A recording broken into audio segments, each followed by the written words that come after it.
Gubernur Sumatera Barat melantik dan mengambil sumpah jabatan Dahlan Esos MM sebagai pejabat PJ Bupati Kabupaten Kepulauan Mentawai yang menggantikan Yudas Sabagalet yang telah habis masa jabatannya pada periode 2017-2022.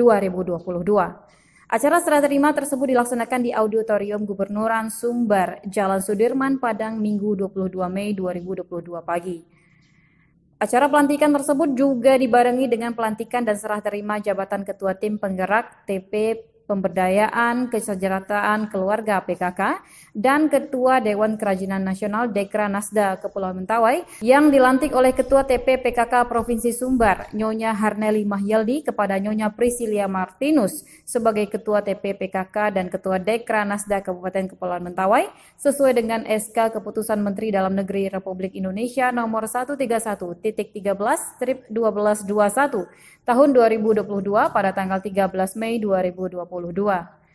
Setelah acara serah terima jabatan dan pelantikan, Gubernur Sumatera Barat Buya Mahyaldi dalam sambutannya menyampaikan harapan serta beberapa capaian yang akan dilaksanakan oleh pejabat Bupati Kepulauan Mentawai Martinus Dahlan yang baru saja dilantik. Demi terbangunnya capaian-capaian di masa yang akan datang, Gubernur berpesan kepada kepala daerah di kabupaten kota untuk membangun dan memperkuat sinergi dan kerjasama dengan pemerintah pusat. Ia berharap pemerintah pusat dapat memberikan dukungan dan memfasilitasi program-program yang akan dilaksanakan oleh pemerintah provinsi saat ini. Beberapa harapan besar untuk kemajuan Kepulauan Mentawai juga datang dari Bupati sebelumnya, Yudas Sabagalet. Ia mengatakan bahwa dengan dilantiknya penjabat Bupati yang baru, Kepulauan Mentawai dapat terbebas dari daerah tertinggal, terluar, terdepan atau 3T.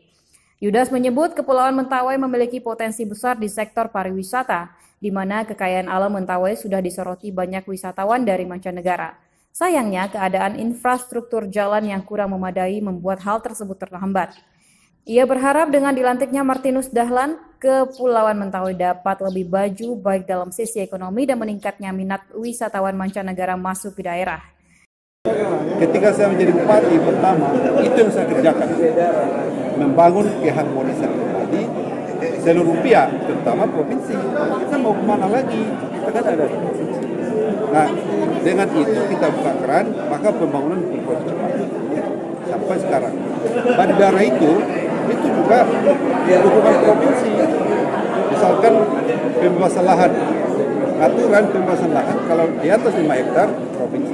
Dan itu provinsi, dinas kelautan, dinas waktu dulu perhubungan, mereka membebaskan lahan. Kita yang membiayai, tapi kan lahannya adalah mereka. Itu maksud saya.